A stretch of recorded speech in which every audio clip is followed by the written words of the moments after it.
Ward member candidate আপনার নাম কি? মোর নাম নুর ইসলাম। নুর ইসলাম জি, আপনার কি উদ্দেশ্য?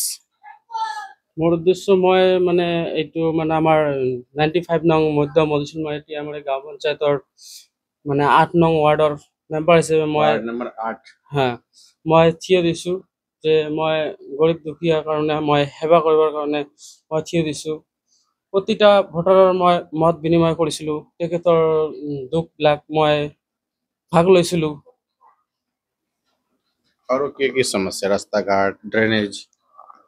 প্ৰথমে মই মানে মোৰ সৰুৰে পৰা মোৰ এটা সপোন আছিলে যে মই মোৰ গ্ৰামৰ উন্নতি কৰাৰ বাবে আৰু মই যিখিনি পাৰিছোঁ মোৰ মানে ব্যক্তিগতভাৱে মই ৰাইজক মই সহায় কৰিছোঁ আৰু মই আগন্তুক পঞ্চায়তত যদি মই জয়যুক্ত হ'ব পাৰোঁ আৰু ৰাইজৰ যিখিনি সমস্যা আছে মই সেইখিনি সমস্যা সমাধান কৰি দিম। शिक्षा, स्वास्थ्य मतलब स्कूल और हॉस्पिटल व्यवस्था की? স্কুল হস্পিটেল ব্যৱস্থা খুব ধুনীয়া কৰিছে। এইখন মই মানে চৰকাৰক মই মানে ৱেলকাম জনাইছোঁ এনেকুৱা মানে পদক্ষেপ লোৱাৰ কাৰণে, আৰু আগন্তুক দিনত আৰু ভাল হ'ব এইখিনি আৰু আশা কৰিছোঁ। गरीब मानुष, दुखी मानुष कच्चा पक्का मकान पावई नहीं, शौचालय पावई नहीं, तो पक्का मकान और शौचालय व्यवस्था की? আমাৰ প্ৰতিটা পৰিয়ালে পাইছে, যিখিনি চৰকাৰী অনুদান পাব লাগে সেইখিনিয়ে পাইছে। আৰু এতিয়া পঞ্চায়ত নিৰ্বাচন হোৱাৰ পিছত আৰু যিখিনি সমস্যা আছে এইখিনি কেন্দ্ৰীয় চৰকাৰৰ বাজেটৰ পৰা আমি জয়যুক্ত হোৱাৰ পিছত আমি এইখিনি দাঙি ধৰিম যে আমি এইখিনি আমাক পাব লাগে। এইখিনি পোৱাৰ পিছত আমি ৰাইজে সুখ প্ৰকাশ কৰিব। আৰু সোলাৰ লাইট ব্যবস্থা কি? এইটো খুব ধুনীয়া পদক্ষেপ।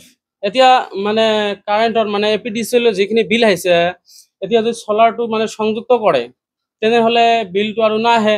চৰকাৰে 75% এইটো মানে লোনৰ সুবিধা দিছে। এইটো মানে মই ভালদৰে নাজানো, মানে তদুপৰিও মানে দিছিলে আৰু কিবা এটা।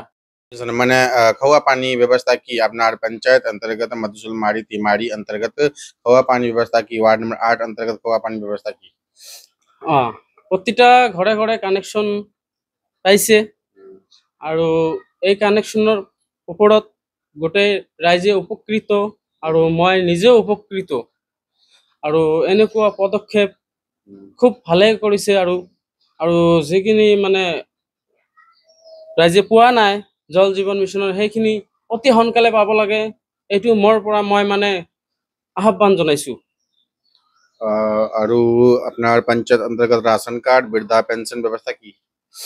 এইটো 100ৰ ভিতৰত 99% মানুহে পাইছে। আৰু আপনার पंचायत अंतर्गत रास्ता घाट, बानपानी सबसे बेसी समस्या रास्ता घाट बानपानी? হয় হয় হয় এতিয়া আমাৰ লাহে লাহে ৰাস্তা ঘাট হৈ আছে আৰু যিখিনি হোৱা নাই এইখিনিও হ'ব। আৰু কাৰণ এইটো যোগ্য ব্যক্তিক মানুহ বিবেচনা কৰিব লাগিব। এতিয়া যোগ্য ব্যক্তি বিবেচনা কৰি পঞ্চায়তত পঠালেহেঁতেন ৰাস্তা ঘাটৰ কাম মানে কৰিব পাৰিব। जीतो पश्चात उन्नति करबो पक्का गारंटी? 100%। 100% गारंटी। আপনার सिंबल? सिंपल सिंबल चुनाव निशान सिंबल? सिंपल मेरा सिंबल है मैंने पाट कलशी। पटकल सिंबल मटका। तो पटकल सील और